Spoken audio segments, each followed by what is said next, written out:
Hare Krishna. In today's world, we have become very intelligent.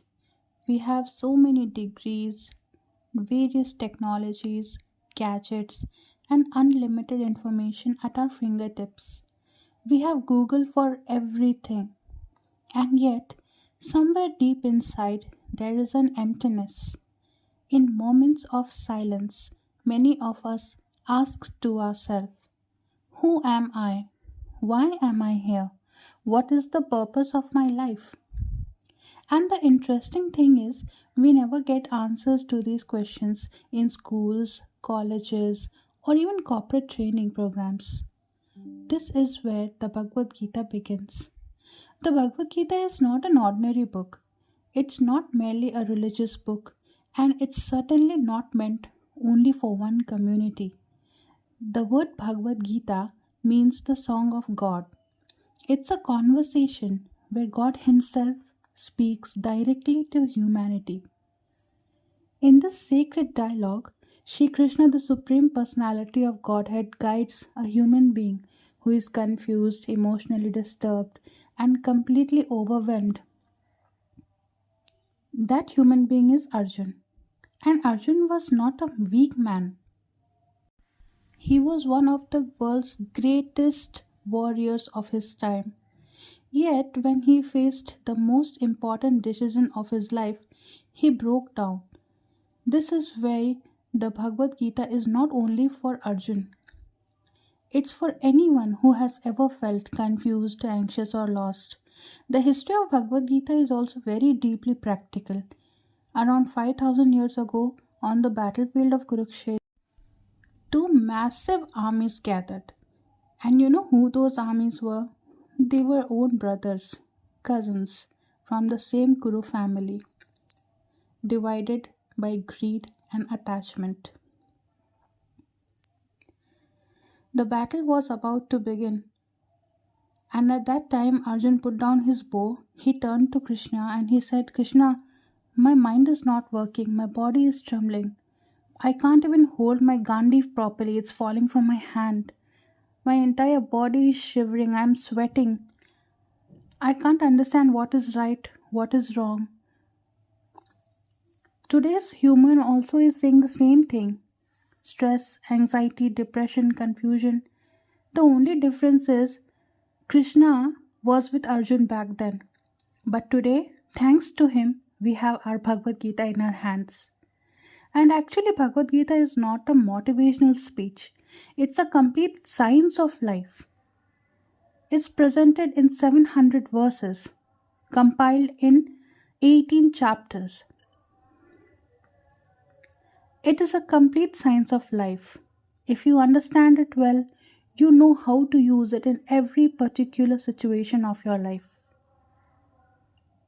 That's why we should read the Bhagavad Gita. The sacred text teaches us how to control our mind, how to ride above emotions, how to perform our duties without unhealthy attachment to them, and how to remain balanced even when most difficult situations of our life arises. Srila Prabhupada says, if you understand Bhagavad Gita as it is, your life will be successful. In today's world, the Bhagavad Gita has become even more relevant. People are so successful, but they are not peaceful. They are extremely busy, yet they are not satisfied. The Bhagavad Gita teaches us how to work without ego, how to work without attachment to the results of our work, how to achieve success without anxiety, and how to live without inner emptiness. And that is why today scientists, psychologists, leaders, and thinkers across the world read the Bhagavad Gita and really respect it. But there is one very important point that we need to understand. There is actually a very proper method of reading the Bhagavad Gita.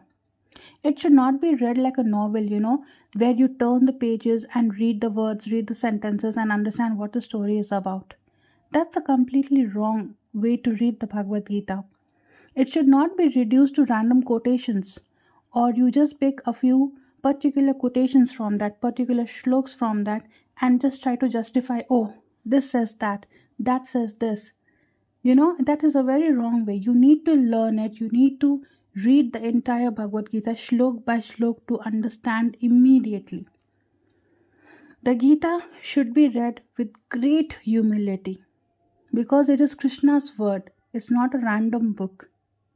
That's why Srila Prabhupada gave us Bhagavad Gita as it is, so that Krishna's message is not distorted and we can understand it in the same way that Krishna said it for Arjun. The Gita should be read regularly.